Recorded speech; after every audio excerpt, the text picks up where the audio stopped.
તમિલનાડુના શંકરલિંગાપુરમ ગામના 45 દલિત પરિવાર જાતિની દિવાલ સામે લડી રહ્યા છે. જાતિની દિવાલ એટલે કે અસ્પૃશ્યતાની દિવાલ કે પછી અનટચેબિલિટી વોલ.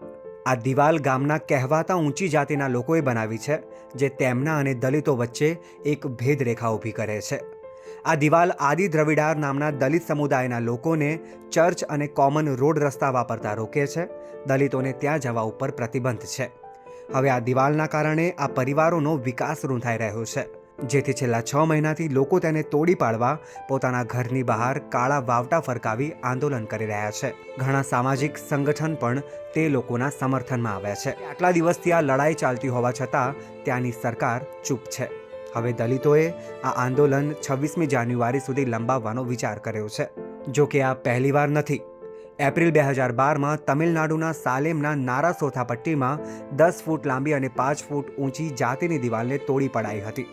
જુલાઈ 2021માં તમિલનાડુના જ તિરુચિરાપલ્લી જિલ્લાના કલકલંદર કોટ્ટાઈમાં 9 ફૂટ ઊંચી દિવાલ સામે દલિતોએ આંદોલન કર્યું, કારણ કે ઉચ્ચ જાતિના લોકોને પોતાના ખેતર દલિતોથી દૂર રાખવા હતા.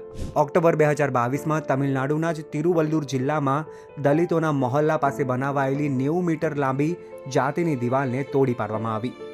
તમિલનાડુના વિરુધુનગરમાં દલિતોના સ્મશાનને ઢાંકવા ઉચ્ચ વર્ણના હિન્દુઓએ 150 મીટર લાંબી અને 30 મીટર ઊંચી દિવાલ બનાવી હતી, જેને સપ્ટેમ્બર 2024માં દલિત મોરચાએ જ તોડી પાડી હતી.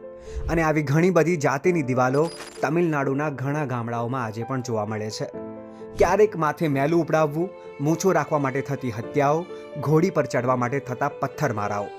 આઝાદીના 77 વર્ષ પછી પણ જો આ બધું થતું હોય તો તે ખરેખર આપણા માટે શરમજનક છે.